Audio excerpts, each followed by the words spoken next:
cours de cette capsule tant attendue, nous rejoignons les étudiants de l'IHEC et l'ISKE. Donc, avec une capsule spéciale emprunt obligataire.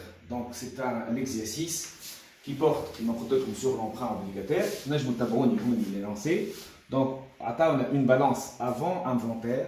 Avant inventaire. Donc, l'entreprise X a émis le 1 juin N-1 un emprunt obligataire de valeur nominale globale de 5 millions de dinars, remboursable en tranches égales le premier de chaque année, les intérêts étant payables à terme échu. On nous demande d'enregistrer les écritures d'inventaire, donc c'est la première partie, et les écritures de régularisation. Au niveau de l'examen, en général, la question est simple. Je vous la question. Il y a deux blocs. Tout d'abord, les écritures d'inventaire. Deuxièmement, les écritures de régularisation. Régularisation,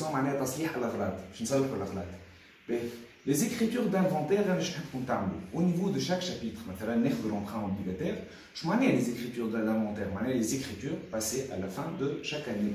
En général, il y a les trois écritures, donc je vous le ou les écritures de régularisation, en général, dans un chapitre, il y a quelques fautes, dans un exercice emprunt obligataire, je vous conseille tout d'abord de faire l'axe du temps. Le 1,6n-1, on a contracté un emprunt avec le 1,6n-1. Après une année, donc on va rembourser qui m'a tout I1, l'intérêt de la première période est à 1. Deuxième année, on va rembourser le 1,6 n plus 1, la deuxième tranche. أنا شو نعمل توا؟ باش نحاول نشوف في كل date شنو هما les écritures اللي باش يصيروا. Donc lors de la souscription, je m'en la souscription de l'emprunt, يعني باش يصحح l'obligataire ou je connais et l'entreprise émettrice, qui m'a chauffé au niveau de la capsule qui a été liée le cours. Donc, obligataire, on va débiter le compte obligataire pour montrer que l'entreprise émettrice détient une créance. Ou on va créditer le compte emprunt obligataire pour montrer qu'il y a une dette. La valeur de remboursement fois N, ou la valeur d'émission fois N. La différence, c'est la prime de remboursement. Donc, nous avons frais d'émission, prime de remboursement, ou bien au niveau du compte, prime de remboursement.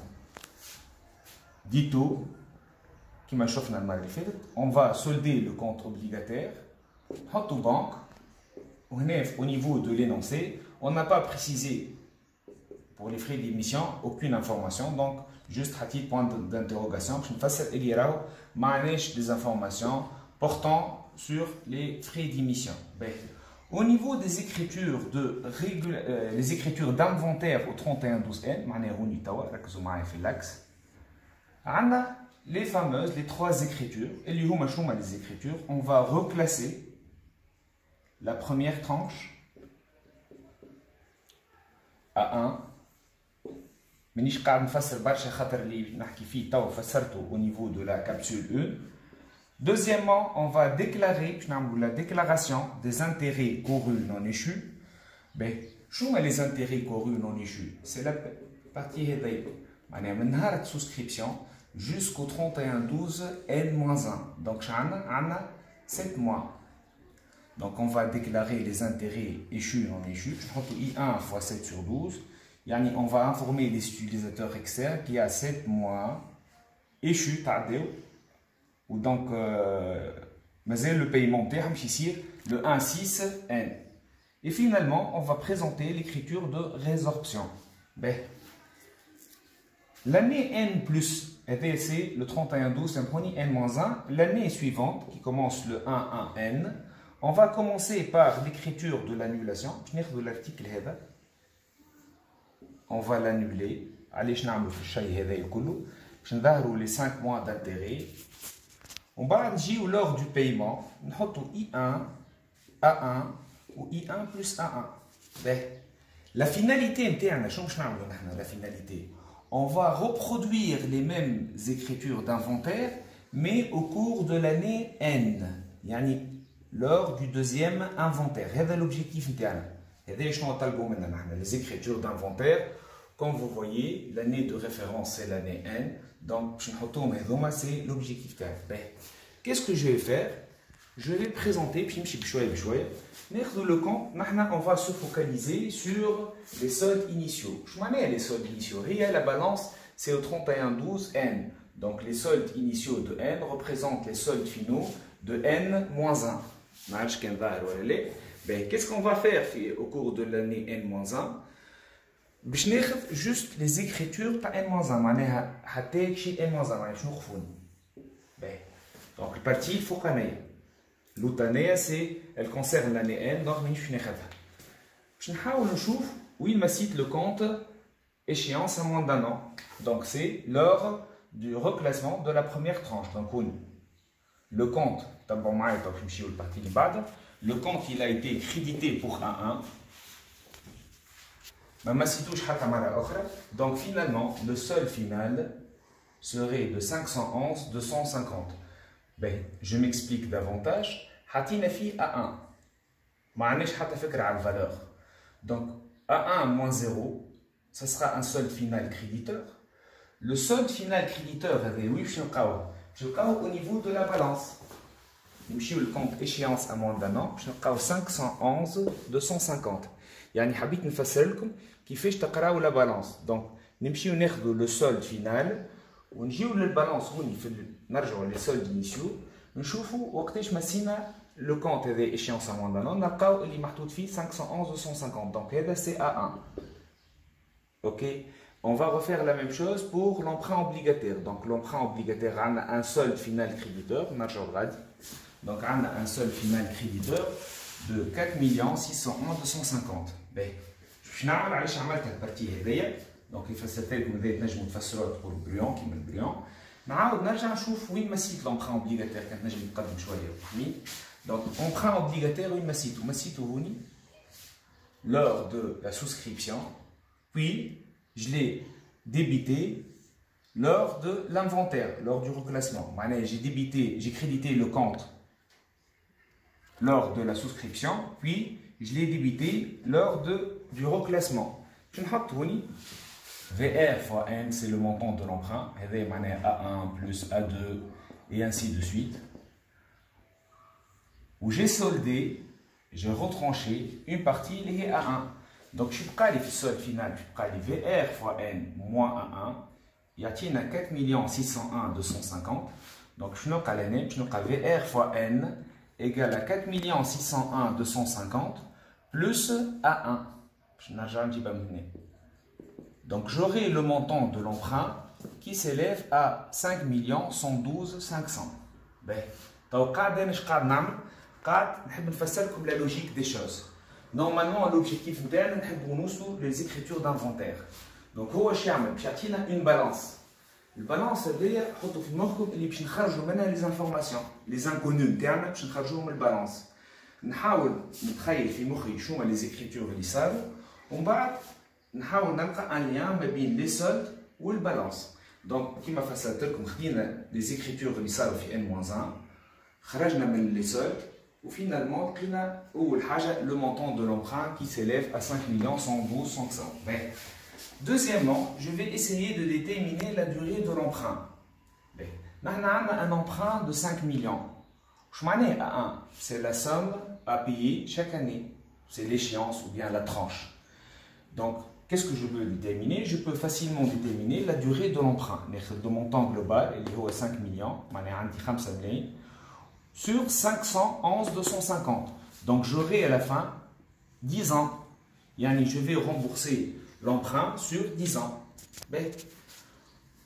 Pour bien appréhender, je vais présenter un extrait du tableau d'amortissement. Je vais le tableau.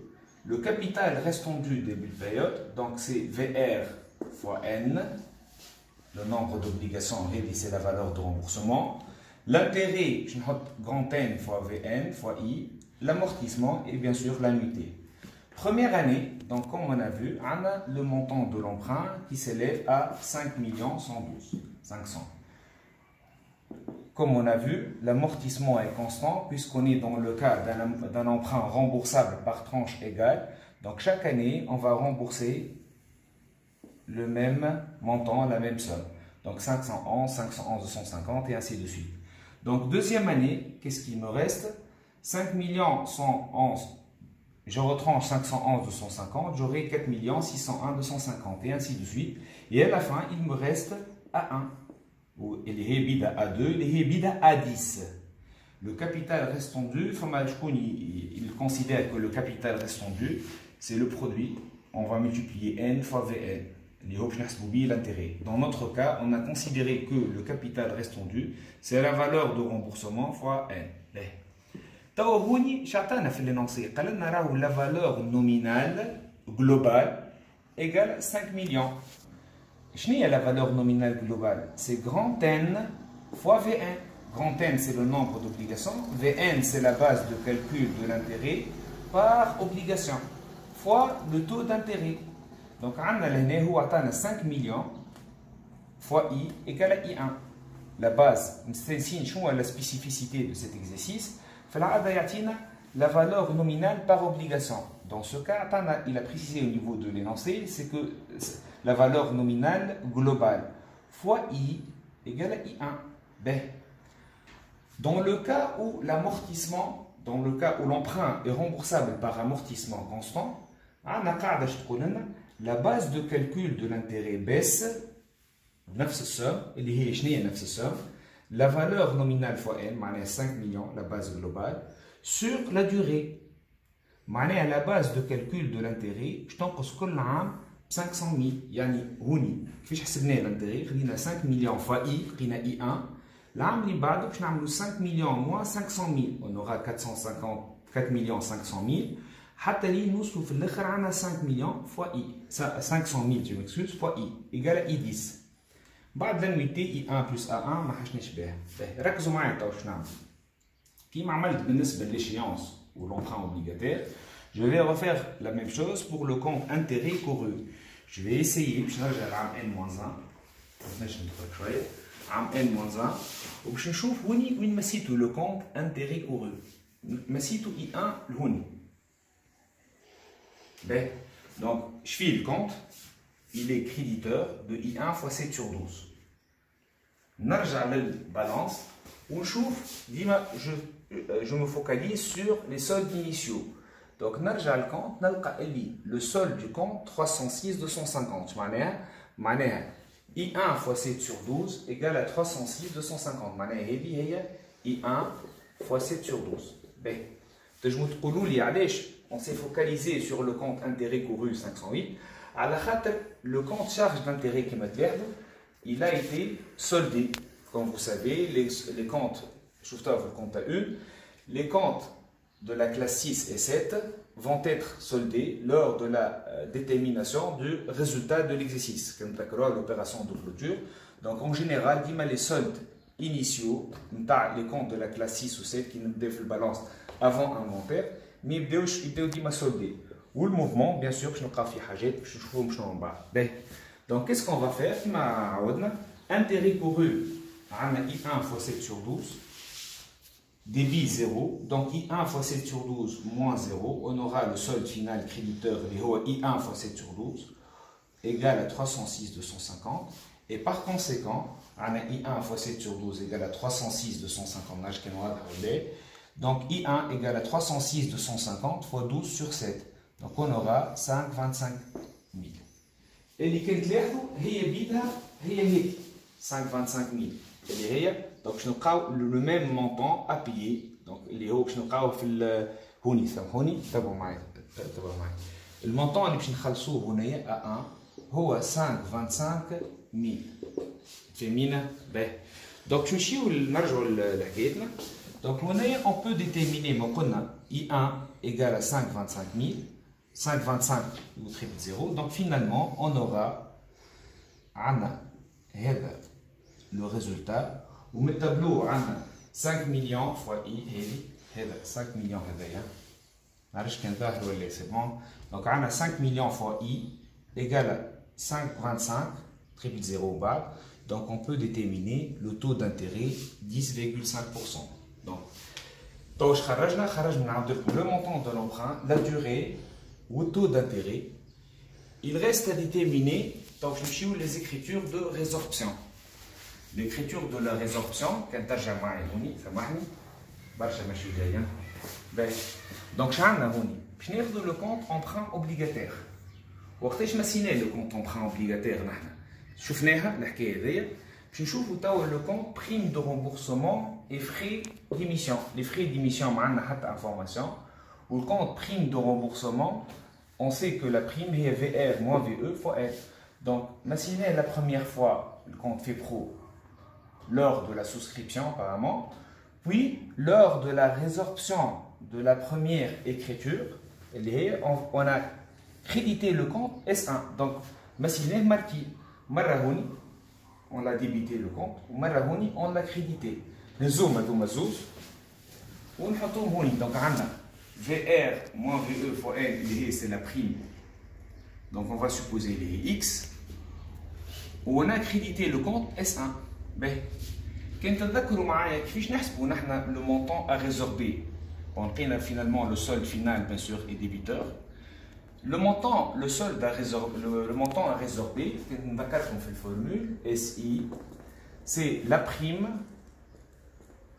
fois les intérêts de la période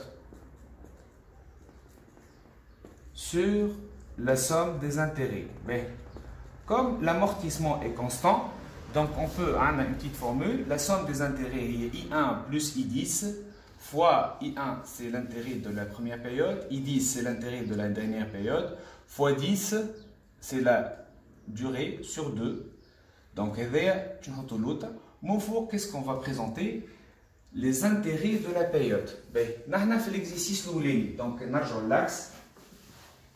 L'intérêt de la première période coïncide avec les intérêts courus. Les intérêts courus, c'est ou les intérêts de la période, donc on a 7 sur 12 I1, c'est les intérêts de la période. Au fait, la période de l'année, les intérêts de la période, on a les intérêts courus. Quand on a la période fénia, 5 moins de I1 plus 7 moins de I2. Juste, je vais vous faire comme le différence entre l'intérêt de la période l'âme ou l'intérêt de la période l'âme féni. Donc, on a l'intérêt de la période في العام الأول comme هون ما حد شيء. Donc, on a juste uniquement les 7 mois هذو. نرجعوا نحطوهم الغادي في donc on va appliquer. On a هون le montant x fois l'intérêt de la période, la première période, sur la somme des intérêts ou هون le solde final. Donc, نحطوا l'équation x moins S1 qui m'a fait ça comme S1 ou x نفس x fois 306 250 sur la somme des intérêts, on a 2 millions et quelques. Donc on aura finalement 4 601 250. نجموا نخرجوا تنجموا تثبتوا وحدكم نجموا نخرجوا الاكس نتاعنا. باهي خرجنا الاكس. علاش نخرجوا فيه الاكس؟ الاكس شنو نذكركم سي لا بريم دو رومبورسمون. باش نحسبوا بها لو مونطون ا ريزوربي العام الثاني. دونك العام الثاني باش نحطوا اكس باش نقسموا على لا سوم دي زانتيغي باش تقعد هي بيدا. دونك عندنا الاكس والاكس هذوما يقعدوا هما بيدهم باش نحسبوا لي زانتيغي. لا سوم دي زانتيغي هي بيدا لقيناها ديجا 2 مليون. والانتيغي دو لا دوزيام بيريود باش نعملوا الكومبليمون. ما عندنا لهنا 7 موا دو اي 1 دونك باش نجيو لهنا باش نحطوا 5 sur 12 اي 1. ربي كي تجي نزومي شويه الحبيب. دونك عندنا 5 sur 12 اي 1 كملت 7 sur 12 بلس 7 sur 12 اي 2. L'axe فيه هو l'axe. كنرجعوا juste l'axe. L'axe فما deuxième inventaire العام الثاني يبدا من هنا يوفى n-1 يجينا عام n. Donc on a 5 sur 12 I1 plus 7 sur 12 I2. Donc نجيو هنايا باش نعملوا باش نحسبوا S2. علاش نحسبوا S2؟ باهي نحن ما قلنا الفيناليتي نتاعنا شنو هي؟ نحن A2 très simple. A2 égale à A1 طلعناها. I2 نجمو نحسبوها من التابلو هذايا. دونك نحطو 5 millions moins 500 000 fois I. I هو 10,5%. Donc je dois 4 500 fois 10,5 نلقاو I2. وناخذوا I2 هذايا نحطوها fois 7 sur 12. و S2 Qui m'a fait cette mobile, donc S2, je n'ai le montant de la prime fois l'intérêt de la période de l'effaceur sur la somme des intérêts. Donc, les écritures d'inventaire. Yani, في l'examen, je vais faire les automatismes. Il dit atteindre les écritures d'inventaire. Généralement, on présente les trois écritures ok. Pour les écritures de régularisation, je m'en ai régularisation. On va essayer de déterminer, on va corriger les erreurs. Dans notre cas, il n'y a pas d'erreur, donc rien à signaler. Quand même, il faut la présenter. Donc, l'examen, on a présenté les écritures d'inventaire, on a présenté les écritures de régularisation. Donc, à la fin de chaque capsule, de cette capsule, je m'excuse, je vais vous l'énoncé PDF, l'énoncé ou la correction en PDF, je vais vous dire. وانا فرحان ياسر كيما قلت لكم باللي كومونتير نتاعكم دونك نستنى si vous avez des questions je suis à votre disposition donc في اي وقت مرحبا